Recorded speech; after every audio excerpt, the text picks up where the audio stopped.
I lied to my boyfriend every day and saved the money he gave me. Almost every day my boyfriend sends me money for lunch, gas, something. I thought he was just really kind. Turns out he was cheating, and giving me dollar made him feel less guilty, as though he didn't beg me to move across the country with him where I know no one. Once I found out, I wanted to immediately confront him but was scared of the outcome since the apartment was only in his name, and again, I know no one here. Now I just save every dime of what he sends to be able to pay for the $3,000 moving fees to go back home without hurting my own pocket too much, breaking my heart, destroying my ability to trust, and scaring me off from men I can handle, but messing with my finances? Nah. Never. The transport company is coming next Wednesday to take my car, and my plane tickets for me and my dog have been bought. Gonna keep up my happy act, then the usual cooking of dinner and scrubbing his back and poof on Wednesday like I never knew him. It's the only form of revenge I could do that wouldn't haunt me.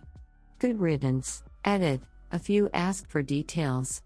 There's 7+ other women. Everything he told them was a lie. Name, age, height, city, occupation. All of it. The only common denominator was that he bought us all the exact same lingerie set for his birthday in January. And specifically requested I hang it up in our closet where it's viewable.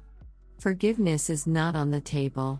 He'll be surprised, but I doubt he'll be hurt. Update: planning to ghost him after finding out he's cheating on me. Found out my boyfriend was cheating a few weeks ago.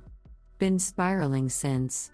Literally only running off of vengeance and pure disgust. I got this weird gut feeling and checked his phone while he was asleep. Those 20 minutes locked in the bathroom felt like years, and the shame keeps me from talking to anyone about it.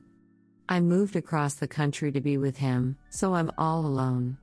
No friends or family here. He woke me up the next morning with kisses and breakfast and has been doing so a lot lately. Probably the guilt. He even bought me flowers for the first time ever. After me hinting at wanting them for years, he thought my quiet crying was out of happiness. He even brought up buying a house for us, something with enough space for potential future children. I'm still going through the motions. Making his breakfast and protein shake every day, packing his lunch, making sure dinner is almost ready when he comes home from the gym. What makes me the angriest is that I really, genuinely thought he wouldn't do something like this.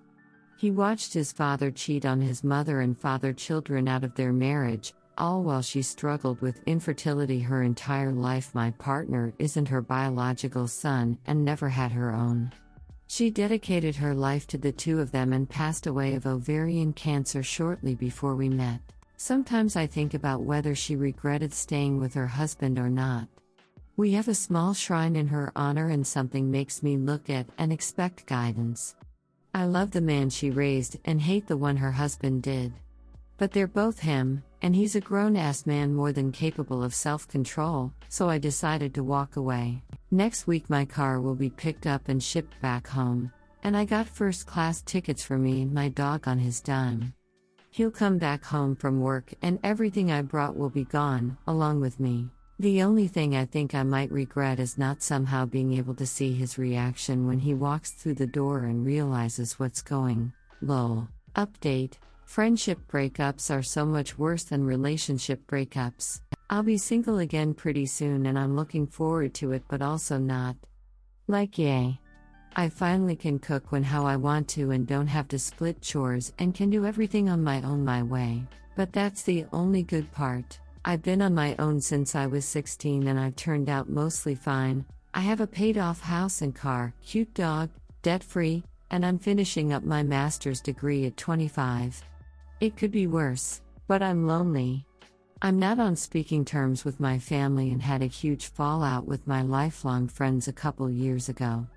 I haven't tried making friends since BC. Part of me hopes one day I can find a way to fix that friendship. Plus I'm moving around so much that making friends is pointless.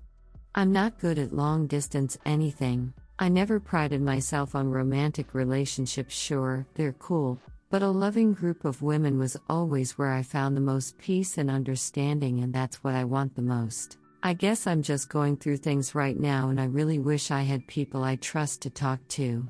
Friend breakups hurt the most. Update: my current relationship has made me realize the thin line between love and hate. I found out my boyfriend of almost 4 years was cheating. We've lived together for 2 years and I'm leaving him tomorrow. He just doesn't know yet. And won't until after I'm gone. As mad as I am, as betrayed as I feel, I still love him. All I really want is to wake up tomorrow and this all be a nightmare. I don't enjoy this slice of reality. That the person I love the most has looked me in my eye and lied to me for who knows how long. And every time I do it I'm left wondering how many times he did it. How many times did he wine, dine, and duck other women and come home to me? How many times have I been the stupid girlfriend who trusted her boyfriend blindly? How many times have I been some woman's laughing stock? Did he duck us back to back? Did his friends know? Did they look me in my ducking eye and really not say anything? Did he love them? How many times did he tell me he loved me and meant it? When did he stop meaning it? Did he ever even mean it the first time? I'm not a master manipulator. Unlike him. I'm just composed because I've never had any other choice. Emotions got you beat or worse when it came to my parents, and I'm more than aware I have a shitload of trauma to unpack, but I can't. Not in the self-pity, woe is me, it's too hard, but no. I probably just can't. Therapists here are wildly westernized, and once I start with a short list they'll probably just charge me double. Maybe triple. And the last time I tried he kept trying to convince me I enjoyed my own assault. Maybe I got cheated on because I'm emotionally inept.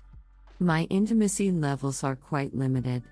The few times he asked about my childhood I either brushed him off or told him one thing I thought wasn't that bad, and he was so shocked I held out on the actually bad parts. And that's where the hate comes in. He knows what it's like to grow up feeling unwanted. He knows what it's like to lose your parents young. He knows what it's like to feel like your entire life has been horrible event after horrible event. But he still did this to me and I don't get how he could. I could never cheat on anyone, let alone someone who's shared such personal things with me. I haven't so much as made eye contact with another man since we met. Other people were just other people and we were us. I don't know. I just don't see being able to date again. I had deep-seated trust issues long before this, and growing old by myself with 30 cats genuinely sounds nice. Hell, great even.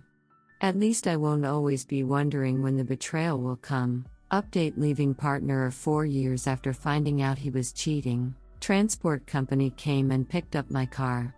Sold whatever big furniture I brought for low prices. Took his dog to the park and played with him a bit.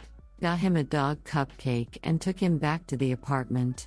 Movers started coming for the rest of my stuff and I hadn't prepared for our property manager, thinking we were both moving out and we hadn't given them the required vacancy notice.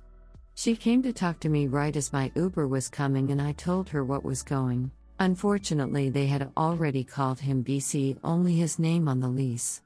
He's called and texted me a few times but I haven't replied. His workday won't be over for a couple of more hours. I left my apartment keys, and anything he's ever bought for me that I hadn't sold already. Didn't feel like taking that stuff with me. While packing I remembered we bought a pet camera that shoots treats on the entertainment center and turned it back on. I promised myself I'll disconnect from it by midnight tomorrow, but I have my own predictions about how he'll react, and I just gotta know for sure. Yeah, it's ducked up. Sumi lol. I actually forgot to leave a note and was running out of time before my Uber came and just left the lingerie set he was so obsessed with on the bed. He'll figure it out eventually. Or not. I'm at the airport now with my dog and just waiting on my flight. I wish I could say that I feel free, but I don't. Just tired. Thank you all for the well wishes, and thank you more to all of the other women who reached out with similar stories. I think I might have caved and stayed if you all hadn't. Redditors' reactions. Redditor 1, best of luck to you. Betrayal is always so awful, especially after making sacrifices and uprooting yourself for him. Huge congratulations on choosing yourself. Best wishes. Redditor 2. What did he say on the text when they informed him that things were being moved out? Op answer.